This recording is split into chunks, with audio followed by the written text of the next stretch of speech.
What is up YouTube, Jamie the Kid 00 here, coming to you guys with the first video in quite a while. I'm sorry I've been away for so long. I've had a few family stuffs, had a few new arrivals at the house, which I guess I'll announce later on in their own personal video, because they're adorable enough to have their own personal video, but for now I'll keep it under wraps.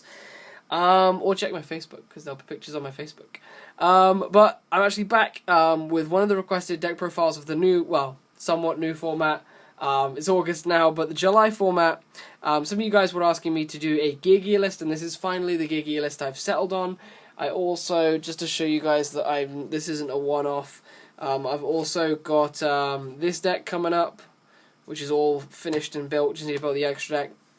And I also have, I believe, 5 new duel videos, which will be posted in succession after these decks go up. So you guys aren't going to be starved for stuff. I am so sorry for my delay, but otherwise that's all the catch-ups I want to make. Let's get into the deck profile of Geargia. This is going to be Machina Geargia. I'm going to be titling the video Geargia because viewership, but this is going to be Machina Geargia.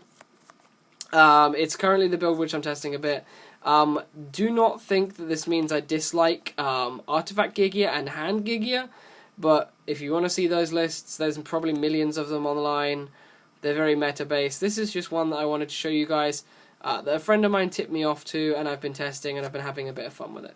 So to start off with, we're playing 3 copies of Geargiarmor. This card in this list is vastly inferior to Geargiauga, but Geargiauga isn't out yet, so we have to deal with armor. It's definitely by no means a bad card. It's definitely your main guy. You want to get to it as fast as possible. But when Auga comes out, it will greatly outstrip this card. Then play triple Geargiarsenal.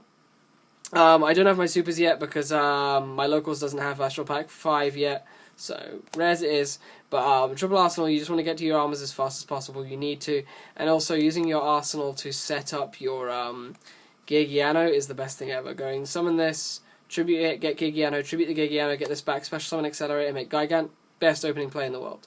Speaking of Accelerator, we play 3 copies of Accelerator because it's still crazy good for floating your Gigants. And I'm playing 1 copy of Geargiano. I'm actually playing no copies of Geargiano Mark II, and I'm not playing Gear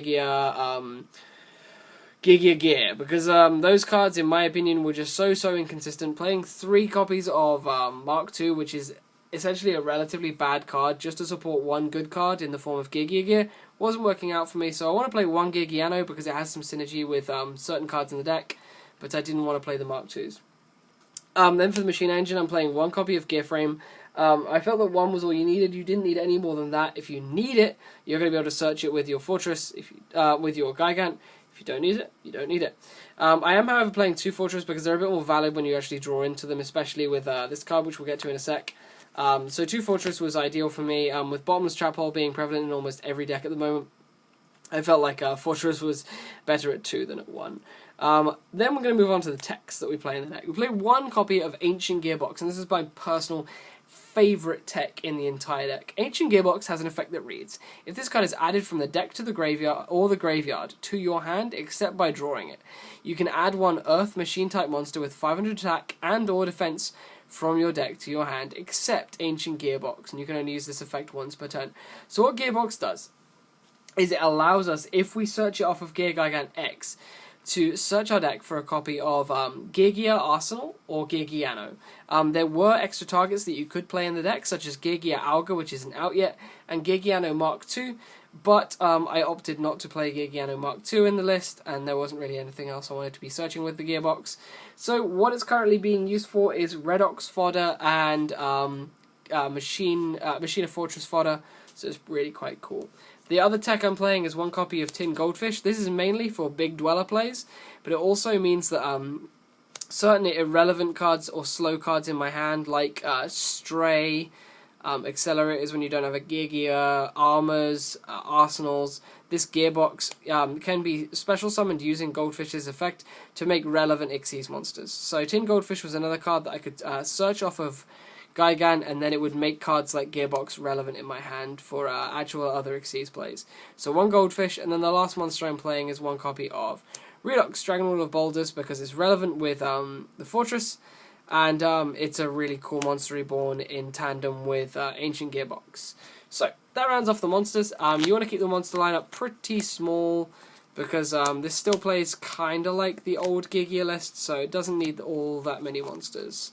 And I like to treat Redox in this deck as more of a spell anyway. It's more of a monster reborn than anything else. Onto the spells. So for the spells, we play one Dark Hole. Yes, we play armors, but Dark Hole is relevant for clearing the table when we don't have the armors. And there are a lot of situations in which you don't have them because your opponent is going to be trying everything to remove them. We then play one Book of Moon, because Book is incredibly relevant. Double Forbidden Lance. Sometimes you just can't afford to play around Trap Tricks, Trap Hole, and you have to ball right into it. So Forbidden Lance gives you that security. Double Soul Charge, because opening this is really strong. Like if you open this with Accelerator, you have a turn 1 Gigant and stuff like that. So it's just really nice in my opinion. And Soul Charging for multiple armors in the late game, setting them all is so good. Then the last spells I'm playing are 3 copies of Upstart Goblin, because there's literally no other cards I wanted to play. I sat in front of this deck when it was at 37 cards for ages, trying to find more cards that I actually wanted to play in the main, and there was nothing else. So the 3 Upstart is definitely in here for that reason of there were no better cards. And now the traps. We're going to start off with my favourite trap in the whole deck, the 3 copies of Call of the Haunted that we play. Call of the Haunted is in here for almost every card in the deck, except things like Goldfish, Box, and I've forgotten his name now. Gearframe. Call of the Haunted is so relevant, especially with Geargiarmor, because it makes Geargiarmor into a rescue rabbit. If you play Call of the Haunted, get Geargiarmor in their end phase, and then you can set it and flip it in your turn. This card is just outrageously good. There's so many things you can do with it in the deck. Just test 3 of this in this list, because it's so good. I'm then playing 3 copies of Fiendish Chain. I believe the Fiendish Chain is an incredibly strong card in the meta right now. It just has so much versatility, so I'm really liking it. I'm then actually playing double Mirror Force, because the logic behind this is, while prisons were exclusively being played because of the hands, everyone I've been playing against now, and a lot of the kind of competent hat players, have been learning to not attack with their hands against players with multiple back row, or if they are attacking with hands, they almost always have the out to the prison. So I felt like Mirror Force was going to be more important, because I'm not going to be using it on the hands. I'm going to be using it for the bigger blowout plays against established boards. So that is exactly what I've been using it against. I have changed my tact. It is an entirely different card played in an entirely different way from Prison, and that is what makes this card better, in my opinion. Like, I'm finding it a lot stronger if you play it differently from Prison. Then the only other 2 traps then the only other multiple trap I'm playing is 2 copies of Wiretap, because you need your plays to go through. And actually, the second Wiretap is more of a filler than anything else. This was the 36th card.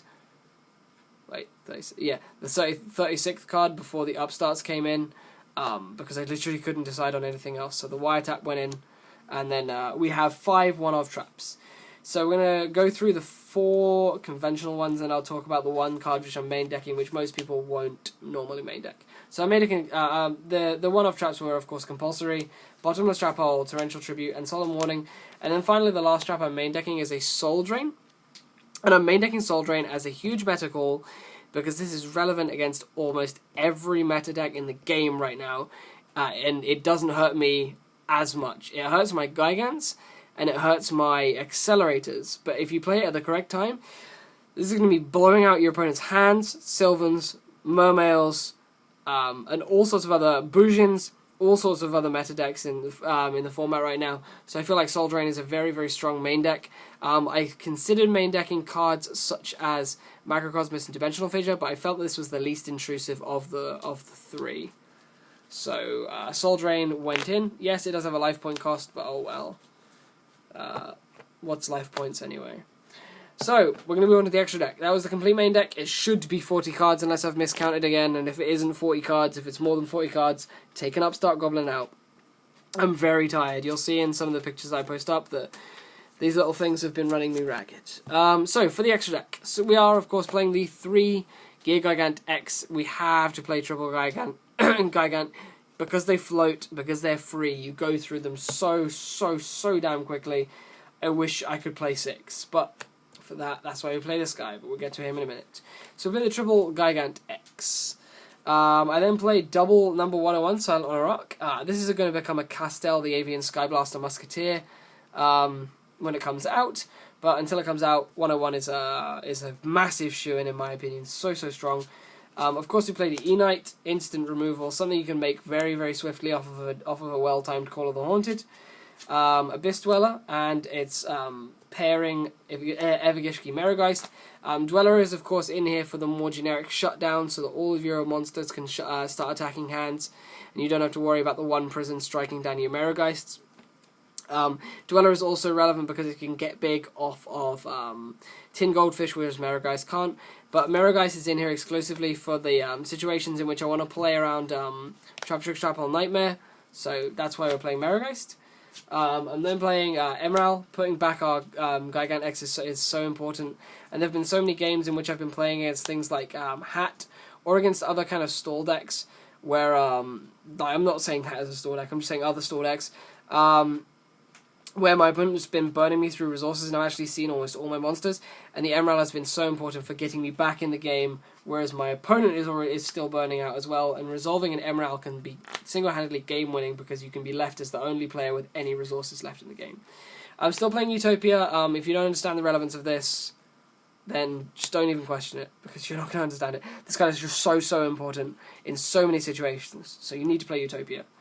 One Cowboy, because stealing games is fun, and I wish I could bring myself to play Heartland Draco in this deck, but there's no real room in the extra.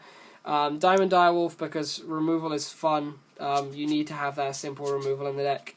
Black Ship of Corn, another somewhat out to the hands, as massive out to Boujins if they don't have Turtle.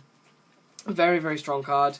One Rhapsody in Berserk. Rhapsody is so important against the Lightsworn matchup, which is actually your weakest matchup, and this deck sides heavily for. I don't actually have a side deck to show you guys in the video, but your heaviest thing you need to side deck for is Lightsworns, because they crush this deck.